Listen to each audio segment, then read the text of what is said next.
La présidentielle aux États-Unis, ce sera cette fois dans un peu plus d'un an, et les créationnistes pourraient bien compter. Les créationnistes qui sont convaincus que Dieu est à l'origine de tout. Bonsoir Loïc Delamornay, vous êtes en direct de Washington. Leur diable à eux, c'est Darwin avec sa théorie de l'évolution, hein.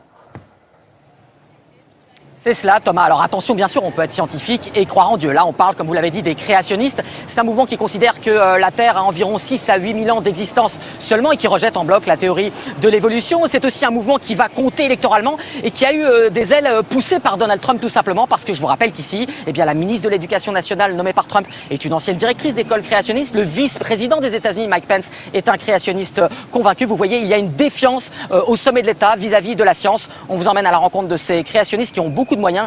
Regardez ce reportage étonnant signé avec Fabien Fougère et Thomas Donzel.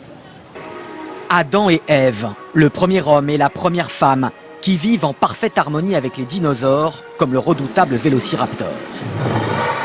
Une représentation impensable dans la plupart des musées du monde, mais pas dans celui-ci. Dès l'entrée du musée de la création dans le Kentucky, voici le message adressé aux visiteurs sur ces panneaux. La planète Terre, toutes les formes de vie et l'homme ont été créés par Dieu en même temps il y a 6 000 ans.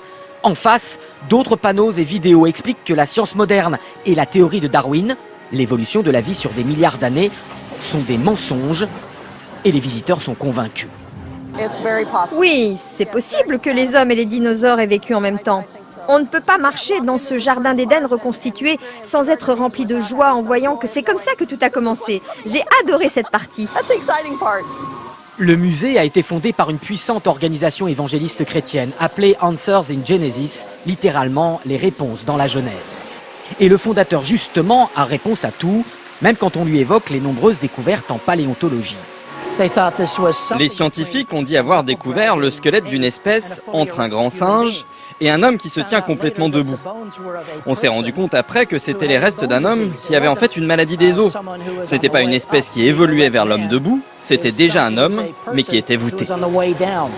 Cinéma en 3D. Production de films éducatifs. Le musée a les moyens de ses ambitions.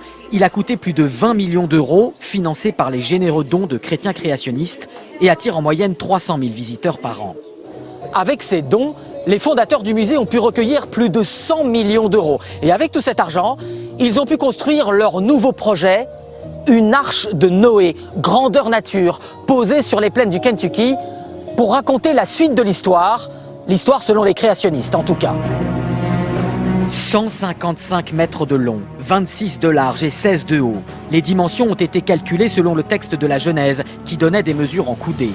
À l'intérieur, des centaines de cages et d'emplacements, celles qui auraient abrité tous les animaux sauvés du déluge.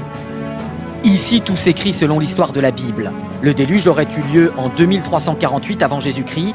La construction des pyramides d'Égypte est donc décalée à 1730 avant Jésus-Christ, 1000 ans plus tard que ce qu'estiment les archéologues.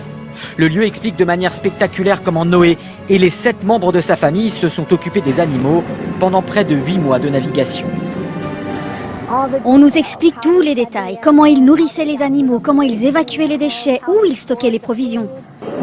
Au mur, les noms des 1400 espèces animales sauvées dans l'arche qui auraient permis de faire renaître le monde. Vous pensez qu'il y a 1400 espèces sur Terre aujourd'hui? Oui, grosso modo. Mais par exemple, dans cette liste, il n'y a aucun insecte. Oh, ils ont dû se débrouiller pour faire partie du voyage. La communauté scientifique estime qu'il y a environ 7 millions d'espèces animales sur la planète.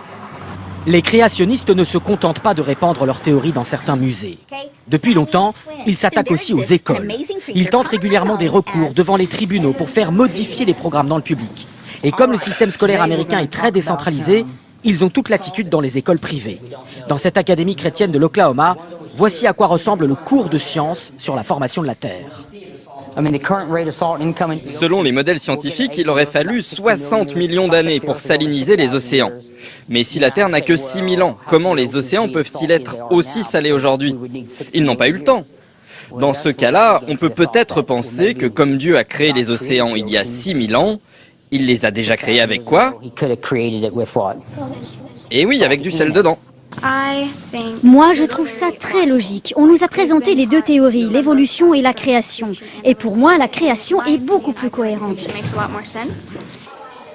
De l'autre côté, la grande majorité des écoles publiques continue à appliquer un programme scientifique. Mais les temps politiques ont changé. Aujourd'hui, à la Maison-Blanche, le vice-président Mike Pence est un créationniste convaincu, tout comme la ministre de l'Éducation Betsy DeVos.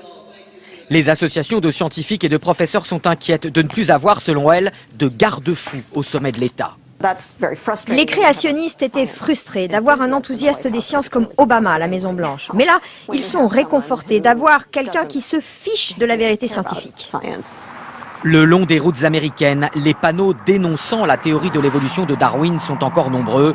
Selon les derniers sondages, 1/3 des Américains adhèrent aux théories créationnistes sur l'origine de l'homme.